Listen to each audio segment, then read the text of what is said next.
আসসালামু আলাইকুম। জানিয়ে দেব এই মুহূর্তে হাতে পাওয়া সর্বশেষ ভয়ঙ্কর কিছু আন্তর্জাতিক আপডেট বাংলা সংবাদ। শুরুতেই থাকছে সংবাদ শিরোনাম। শুরুতেই জানিয়ে দেব গাজায় ত্রাণ নিতে গিয়ে ইসরায়েলি হামলায় ৭০ জনের বেশি নিহত। জানিয়ে দেব ফিলিস্তিনকে রাষ্ট্রের স্বীকৃতি, কানাডাকে যে হুমকি দিলেন ট্রাম্প। এরপর রয়েছে ফিলিস্তিনি কর্তৃপক্ষের উপর ভিসা নিষেধাজ্ঞা দিল যুক্তরাষ্ট্র। সর্বশেষ থাকছে ফিলিস্তিনকে সুখবর দিল রোনালদোর দেশ। এতক্ষণ শুনছিলেন সংবাদ শিরোনাম, এবার বিস্তারিত। প্রিয় দর্শক, আপনি যদি এই চ্যানেলে নতুন হয়ে থাকেন, ভিডিওটি দেখতে দেখতে চ্যানেলটি সাবস্ক্রাইব করে আমাদের সাথেই থাকুন।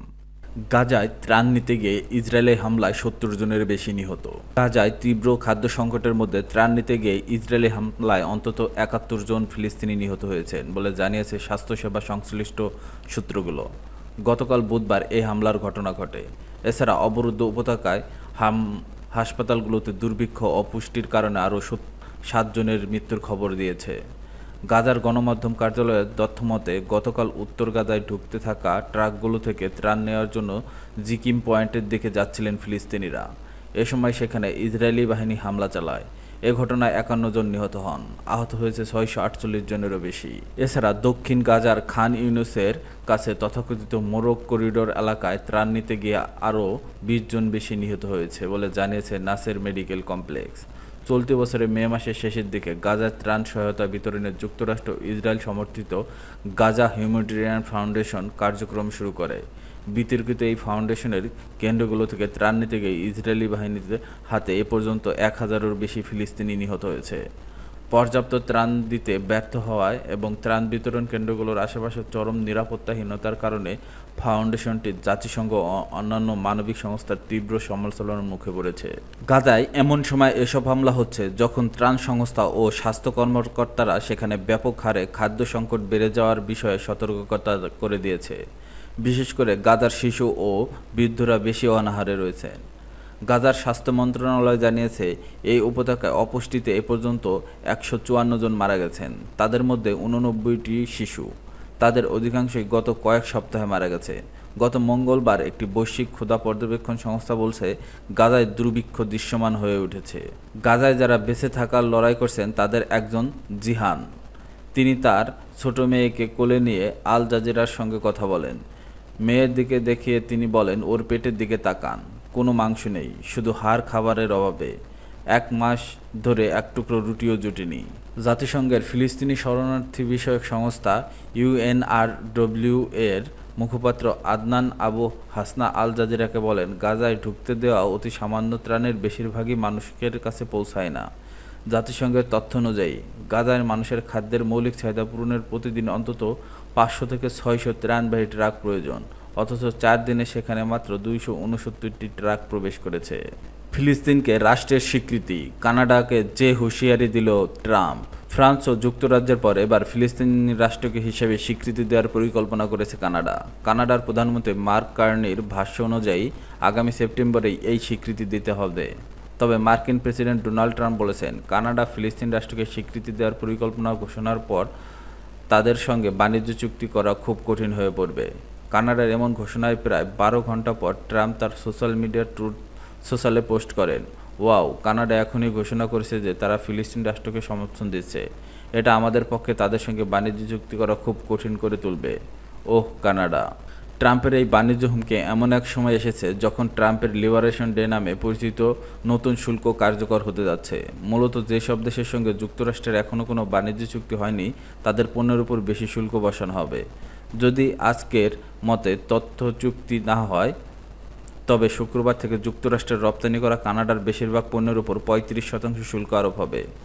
যুক্তরাজ্য, দক্ষিণ কোরিয়া, জাপান এবং ইউরোপীয় ইউনিয়ন সহ কিছু দেশ সম্প্রতি চুক্তি করেছে, তাই তাদের রপ্তানি পণ্যের উপর যুক্তরাষ্ট্র নির্দিষ্ট শুল্ক আরোপ করবে।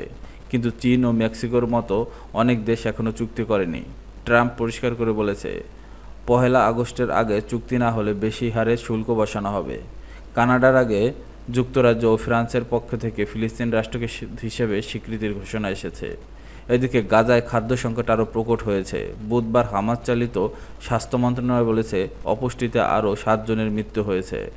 এই সপ্তাহের শুরুতে ট্রাম্প বলছেন, গাজায় আসলে মানুষ অনাহারে ভুগছে এবং তিনি ইসরায়েলের সঙ্গে মিলে সবকিছুই ঠিক করতে কাজ করার কথা জানান। ট্রাম্পের মধ্যপ্রাচ্য বিষয়ক দূত স্টিভ উইটকফ আজ ইসরায়েলের কর্মকর্তাদের সঙ্গে বৈঠক করেন। ফিলিস্তিনি কর্তৃপক্ষের উপর ভিসা নিষেধাজ্ঞা দিল যুক্তরাষ্ট্র। ফিলিস্তিনি কর্তৃপক্ষ PAO Palestine liberation organisation PLO সদস্যদের বিরুদ্ধে নিষেধাজ্ঞা আরোপ করেছে যুক্তরাষ্ট্র প্রশাসন। বৃহস্পতিবার মার্কিন পররাষ্ট্র দপ্তর এই ঘোষণা দেয়। ঘোষণায় বলা হয়, এসব সংগঠন সন্ত্রাসের সমর্থন ও শান্তি প্রচেষ্টাকে অস্থিতিশীল করার চেষ্টা করছে।